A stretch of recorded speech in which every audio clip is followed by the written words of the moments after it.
This podcast is brought to you by Carvana. Carvana makes car selling fast and easy from start to finish. Enter your license plate or VIN and get a real offer in seconds, down to the penny. If you accept, Carvana will come pick up your car from your driveway. Or you can drop it off at one of our car vending machines. Either way, you get paid instantly. It's fast, transparent, and 100% online. Car selling that saves your time.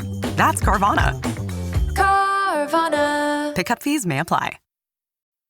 At IKEA, your dreams can come true. Well, maybe not the ones where you're being chased by a monster. We're talking about kitchen dreams. And there are IKEA products and solutions for all of them. Whether it's a whole new kitchen, a statement glassware set, or just new cutlery. If you got big dreams or small dreams in any size of budget, IKEA can help you bring them to life. Visit IKEA.us/dreamkitchen to learn more. Dream the possibilities.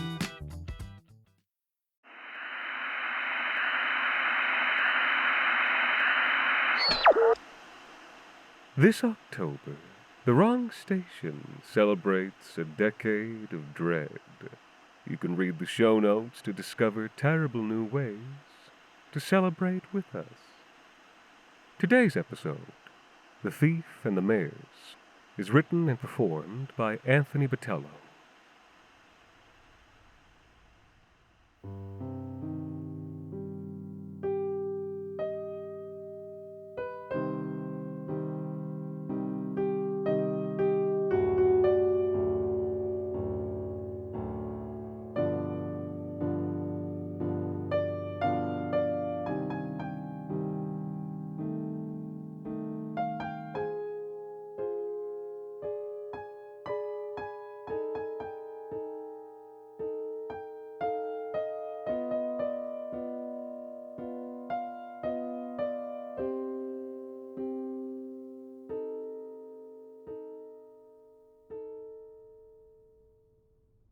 It could be said that the chief occupation of the thief, aside, of course, from that most obvious one of taking into possession that which is not theirs, is knowing what others do not, knowing what hours a man keeps, and when he will be away from home, which stones offer the best handhold up to his window, or which blocks in a cellar wall are close to crumbling and may be chipped away from the cellar adjoining, knowing which soldiers patrol which neighborhoods, and which among them are prone to drink and other allures, knowing which roads a merchant may use to enter the city, and with what goods, and when, and if one knife will be sufficient.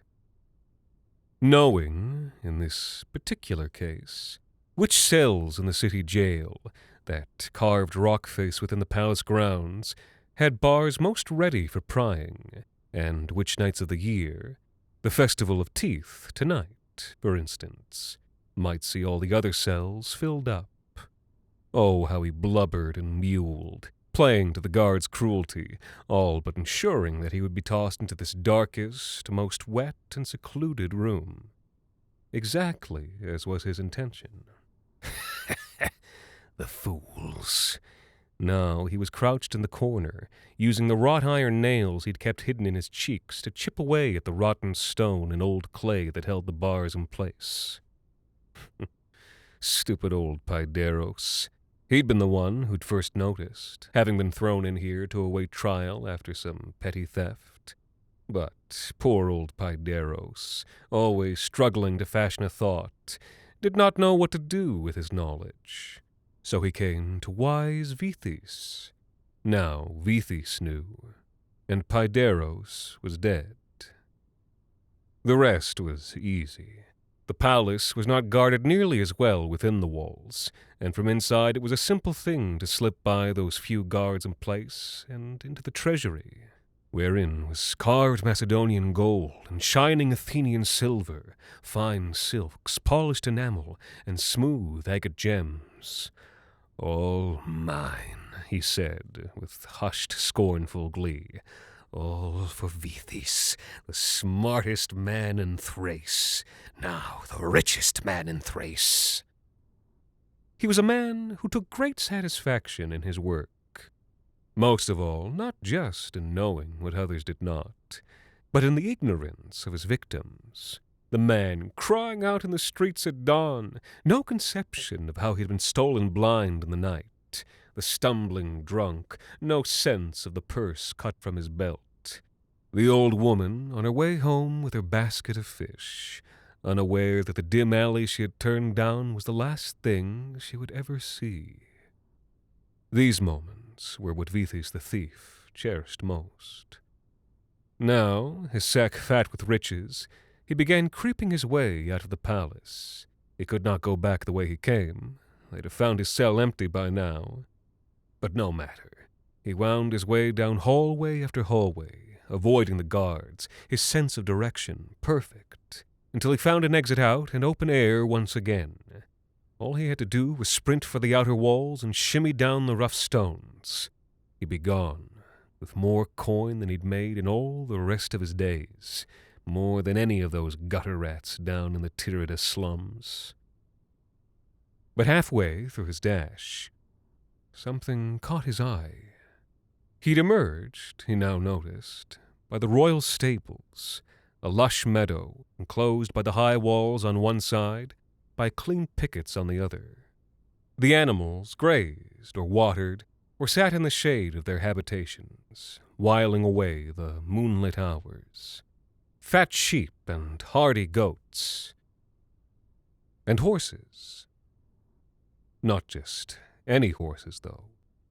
4 of the most beautiful mares he had ever seen.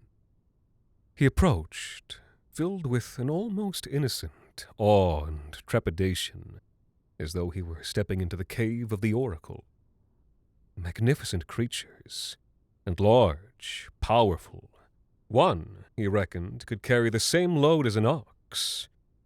They looked down on him with their shining black eyes, unstartled by his presence, and perhaps even curious. One was the reddish-brown of fig flesh, another black as the sea at night, the third golden like straw, and the last white as the mountain snow, save for a few specks of dark imperfection that stained the hair around its lips, hardly noticed by the thief. Each, too, he now saw, was harnessed to the stable by iron chains, bound to a bronze apparatus that was part of the structure. For good reason, he thought. The bag of gold and silver at his hip was almost forgotten by now. An animal of this beauty and breeding could buy him a ship, a fleet of ships. Here was the real treasure. If he could just unchain one of them, he had no doubt it could bound over the gates, or charge right through them. He laid his hands upon the white mare's head, searching about for a way to release it.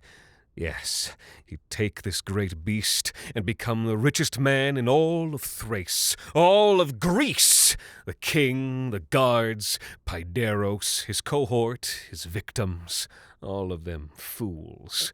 None of them knew anything, but he knew. Oh, yes, yes, wise Vithis knew, and he heard it first, the snap and crunch, then felt the warm flow run down his arm, then felt the vicious pain. He stumbled back one step, looking to his left arm, now somewhat shorter. Shocked, eyes bleary from pain and tears and sweat, he looked up at the mare, which was chewing, without much care, as though it were chewing on barley. His hand, fangs like those of a dog in its mouth, rending the flesh and breaking the bones, red specks, larger, more fresh ones, sullying its mane. He backed away, but in the wrong direction. The scent of blood now in the air, the other mares began to huff and jostle each other with impatience. The one of golden hair reared up, knocking the thief off his feet, then craned over him, pushing back lips to show its own horrid fangs. As the beast opened its mouth, Vithis did not wonder how this could have happened to him. He did not reflect on his life, or offer some small private contrition for his misdeeds, little good that it would have done him when the gods judged his soul. No. All he could consider in that moment was the heat that came from within the blackness of the horse's mouth, and the terrible reek of bodies with it. He died as the mare bit down, living just a moment long enough to hear the crunch of his skull, like a crisp summer pear.